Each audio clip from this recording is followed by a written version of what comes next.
zu There will never be another player like Apdo / Dopa. Wer von euch Apdo Dopa nicht kennt, ist ein bisschen so der Anti-Faker. Ich hoffe, das Video ist auch analysieren und erörtern. Aber der Anti-Faker insofern, als dass er halt immer gesagt hat, Pro-Play ist nicht worth, er will lieber Leute boosten und damit Geld verdienen und eben, nicht das anstrengende Leben des Pro-Players haben. Und ist dann quasi den unehrenhaften Weg gegangen im Vergleich zu Faker, obwohl er basically einer von Fakers größten Rivalen war. Es gab sehr viele es gab sehr viele kleinere und größere Skandale mit Apdo, mit Win-Trades, mit Boosten, dass er bewusst halt dafür gesorgt hat, damals Season 5, dass Faker Rank 1 wird und er hat irgendwie Marin oder ich weiß nicht mehr, Someday, glaube ich, den Rank 1 Titel denied, weil damals Apdo meinte, er denkt, dass ein Midlaner Rank 1 sein sollte. Und im letzten Game der Season, in den letzten paar Minuten hat der Faker quasi gewintradet, weil er halt meinte, er sollte Midlaner kriegen. Und dann wurde er in Korea gebannt für 9.999 Jahre, dann hat er auf dem chinesischen Server gespielt, etc. Und Apdo ist ziemlich der Vater von Double Red Card, Twisted Fates. Apdo ist einer der Midlane Theory Crafting Kings und vor allem halt für sein Twisted Fate bekannt. Das Video ist halt nur 13 Minuten lang, deswegen kann ich mir nicht vorstellen, dass sie alles zu Apdo und zu Dopa halt, also Apdo Dopa ist der gleiche Spieler, dass sie alles zu ihm sagen können, weil das ist einfach nicht genug Zeit. So, Dopa hatte so viele Sachen in den Jahren, aber wir können mal kurz reingucken, was sie so analysiert haben, worüber sie geredet haben.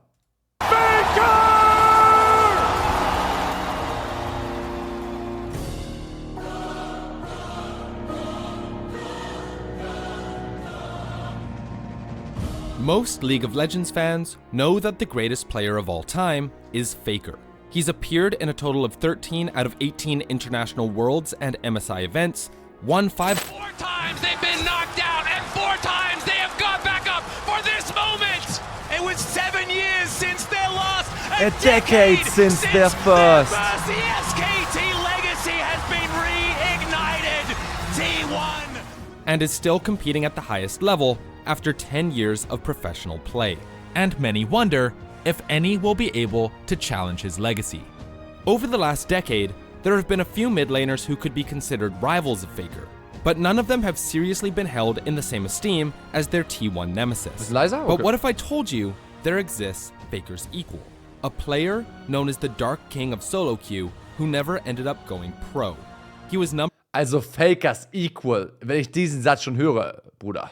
number 1 on the Korean ladder for years, was and still is an innovator of the game, and is respected the world over. This is the tragedy of the god who never got his chance at the big leagues.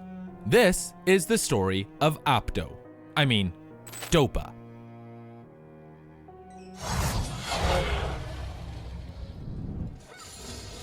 이럴 때는 일부러 맞아주면 돼요. 그럼 미니언이 말파이트를 때리는데. Das geht diese Season nicht mehr. Das geht nicht mehr. Das ging damals. 이거 봐, 이거 봐. 이 미니언이 자기를 때리는 걸 모른다니까? Ja, der Typ war Bronze. Jong-sang-gil was born in Korea in 1993. He began playing League of Legends in 2011 under the name Apdo during Season 2. Right off the bat, Apdo found success. 죽는다고. 죽을지도 몰라. 아. Das hat eine der geilsten Top-Lane-Zeiten, ne? Also, ich habe das nie selbst gespielt, aber ich habe es nachgeguckt. Alistair mit Sheen und W-Max, W-Auto-Attack und du konntest permanent Sheen auslösen und der Gegner konnte nicht traden. Schon blöd. He was primarily a mid laner, but could easily fill in any other role his team needed, thanks to his seemingly innate understanding of the game. His macro knowledge of League of Legends was unmatched, and his micro, especially with his favorite champs, Twisted Fate and Orianna, was incredibly precise. It didn't take long for him to begin climbing the leaderboards, and by 2013, he was ranked number 1 on the Korean ladder. Even when the meta favored assassins or any other types of champ, he wrote guides showing players how to find success despite the cards being stacked against them. 자, 이제 여기서 피즈가 습관적으로 라인에 오자마자 미니언한테 평타 한 대를 치는데 저는 이 No joke, die legendäre Zeit von Apdo mit vor allem Twisted Fate Guides, aber auch mit vielen anderen Control Mages. Er hat damit das Game teilweise neu erfunden sogar und Wave Management vielen Leuten erklärt, weil es auch permanent alles übersetzt wurde auf Englisch. Hat auch den Westen sehr gut erreicht und dann ist er dann auch nach China noch gegangen, hat China auch noch erreicht. Also Apdo hat auf jeden Fall solo-technisch echt schon krass, also schon sehr viel Impact gehabt. Immer ein Solo-King 중간에 gewesen. 라인전이 끝났다고 생각을 했어요. So, if he was so good, why didn't he go pro? Well, in 2013, Apdo turned 20 and was preparing to ship off for compulsory military service. It looked like the end of his League of Legends career. That is, until 2 weeks later, when he decided to postpone his service and continue streaming. The real answer of why he didn't go pro is money. In the early days of competitive League of Legends, the money wasn't necessarily in competition. It was in ranked play, specifically through elo boosting. His business model was as follows: play with a lower ranked client and handily win every game, collect payment. Apdo was the best in the game and was offered top dollar for his services. The problem? Elo boosting is explicitly against League of Legends terms of service. In most parts of the world, it's easy enough to elo boost under the table.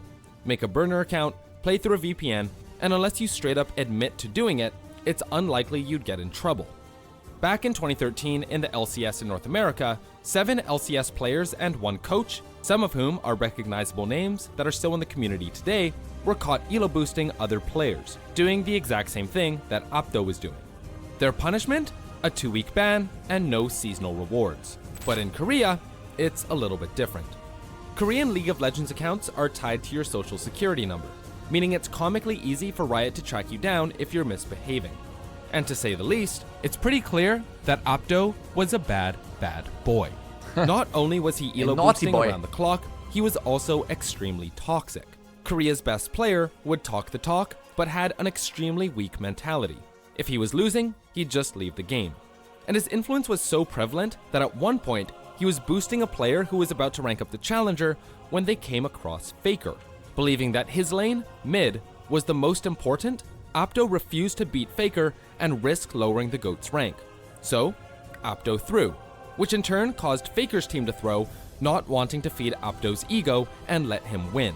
It's a whole story that we'll get into another time, but suffice to say... Warum kennt ihr die Story? Die kannte ich gar nicht. Ich kannte die Story mit Someday. Aber ich hatte nicht gewusst, dass dann das andere Team auch gewinnt hat, um ihm nicht... Hä? Das höre ich zum ersten Mal. Die Story wird auch... Die interessiert mich, aber die kenne ich noch nicht. Apdo was good enough to toy with some of the best players in the world. Okay, let's recap. Apdo is the best player in Korea. He's openly elo boosting. Ja, also dieses Statement ist einfach nicht true, ne? Ist einfach, also er ist nicht der beste Player in Korea. Du kannst meinetwegen über Solo reden, aber auch selbst da, also das ist einfach Fake News. For profit and was being extremely toxic to anyone and everyone. Oh, and to top it all off, when he wasn't elo boosting, he was streaming. Basically, everyone knew who Apdo was, and pretty much everyone knew what he was doing. During this time, Apdo was making so much money that he turned down multiple offers to join competitive teams. But eventually, he had a change of heart. He put together a team of 4 other solo queue players he deemed to be as good as himself and decided to challenge the established pros of the day. His super team was called Team Dark, and they were set to play in the Pandora Champions Winter Tournament in 2013, but unfortunately, Apdo never made it to the event. The story goes that Apdo had been elo boosting a player who had allegedly developed romantic feelings for him. Was? He rejected her, and in retaliation, she leaked all of his account information online, filed an official complaint to Riot, and put him in the hot seat. Riot? Okay, also die Animation mit Lee Sin, der wegflasht, ist verrückt. Aber wieso hat denn dein Secret Lover deine League of Legends Daten oder was? Hä? Wie gibt es denn irgendwie... Hä? Found Apdo guilty of elo boosting and banned his main account for 1,000 years, meaning he wouldn't be able to compete with Team Dark.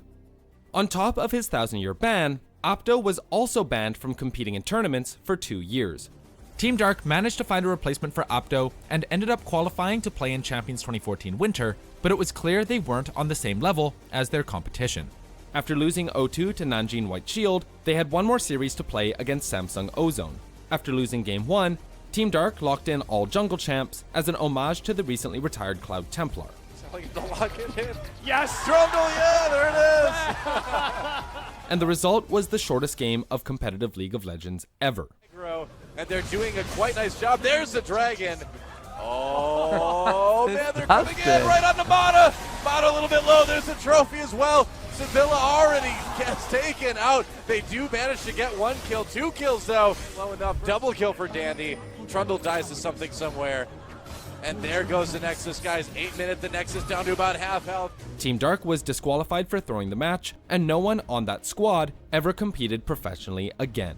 Although he was competitively barred from tournaments, Apdo didn't stop grinding solo queue and streaming to the masses. Apdo was in the Shadow Realm for the next 1,000 years. Ich habe nie verstanden, wie er weiterhin gestreamt hat, damals dann auf dem koreanischen Server, bevor er nach China gegangen ist, ohne dass er einfach gebannt wird. Er hat ja gestreamt. Und er war gebannt für 1000 Jahre. Nicht competitive, von allem. Von Solo Queue auch. Und er hat irgendwie trotzdem gestreamt, habe ich nie verstanden, wieso.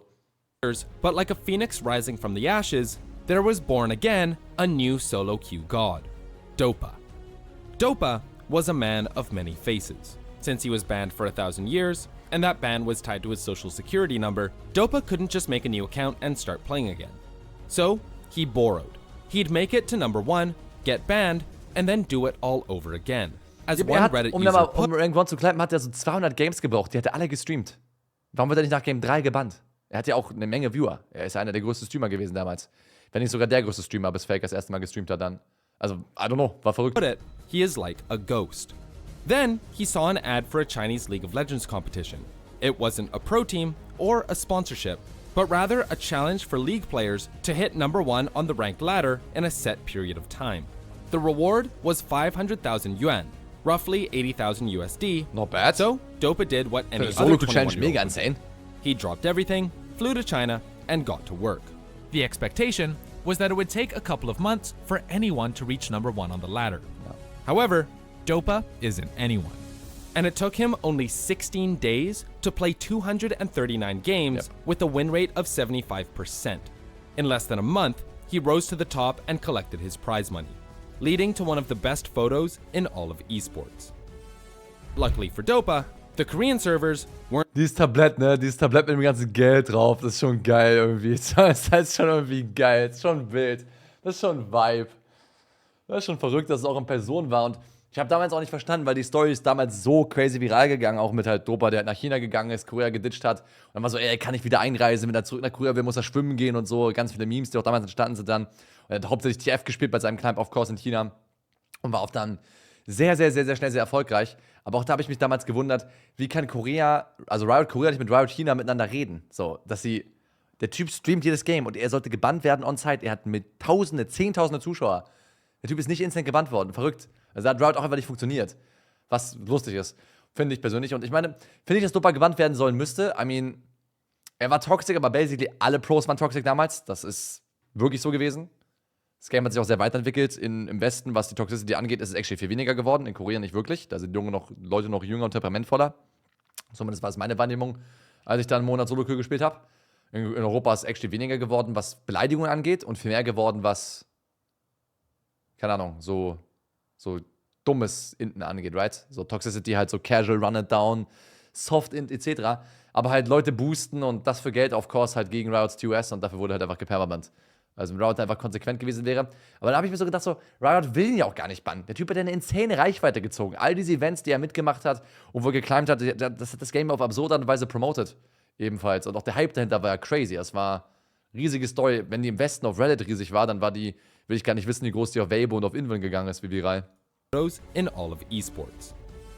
Luckily for Dopa, the Korean servers weren't the be-all end-all. He made the jump across the Yellow Sea and began playing on the Chinese servers. While Dopa would have been instantly banned for streaming Korean solo queue games, he didn't have any restrictions on Chinese servers, which allowed him to move from Afrika TV to Douyu TV and quickly peaked at 45,000 viewers, which was pretty good for back in the early days Aber of das stimmt beide nicht. Er wurde in China auch zweimal gebannt.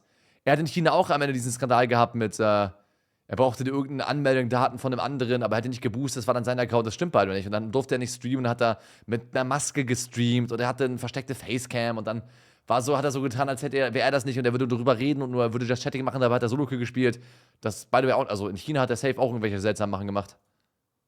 With everything that's happened so far, It was obvious that Dopa had what it took to go pro and compete at the highest level, but he slowly came to terms with himself not being able to compete mentally. In 2015, after the 2-year ban was up, Dopa put out an official apology, addressing his elo boosting, toxicity, and abandoning games. The most important part would come in another apology article, where Dopa mentioned that he probably didn't see himself becoming a pro player not just in Korea or China, but anywhere at all. From 2016 onward, Dopa hit the top rank in both the Korean and Chinese super servers 8 times in a row, bringing us all the way to 2021.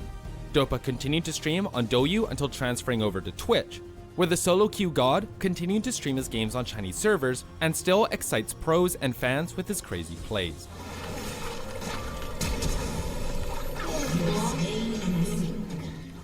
in 2021, Ich weiß ja nicht, wie er da so sitzt, mit seinen Handgelenken so von unten, ist ja auch mega ungesunde Haltung, aber er sieht einfach so chillig aus. Es sieht so chillig aus, wie er einfach da sitzt. I don't know. in 2021, things would catch up to Dopa. Well, remember back in 2013 when Apdo decided to fulfill his military service, then decided not to keep playing League of Legends? Well, males in Korea have to complete their military service between the ages of 20 to 31. Dopa was preparing to finally fulfill that military service. As a final goodbye, he decided to make public all of the tips, tricks, and secrets he'd amassed over the years. He went into great detail about even the simplest things in League of Legends, how to use recalls, synergies between runes and items, basic stuff like that. He also explained the intricacies of decision-making, flowcharts, and how to operate as a high-level player day in and day out. It was a swan song to the League of Legends community, and a parting gift to the game he'd spent the last decade mastering. After a fond farewell to his fans, Dopa shipped out once and for all, and then repeated history by returning just 1 week later, having postponed his trip again. In August of 2023, he finally had to die machen einen besseren Cut, weil es ist legit irgendwie so 10-mal, ich bin jetzt weg, ich bin zurück, es ist so geil. Der Content ist einfach, der schreibt sich von selbst. Ich glaube, es gab auch einmal so einen Stream, der von Dopa, wo er auf seinen eigenen Retirement Post reacted hat, als er gerade zurückgekommen ist, eine Woche später. War geil. go do his military service. His last goodbye was recorded on stream. In a message to his fans, he wrote, quote, "This isn't goodbye, but it will be a long time before I see you again." Although Dopa was never able to reach the same heights that he did early in his career, his popularity in the League of Legends community, especially in Asia, cannot be understated. To this day, he is still considered by many to be the greatest multi-lane player of all time, and although he never formally debuted in the professional scene, he was certainly a patron of the arts, keeping up to date with every Worlds he could to DRX's Miracle Run last year. 다시 한 번?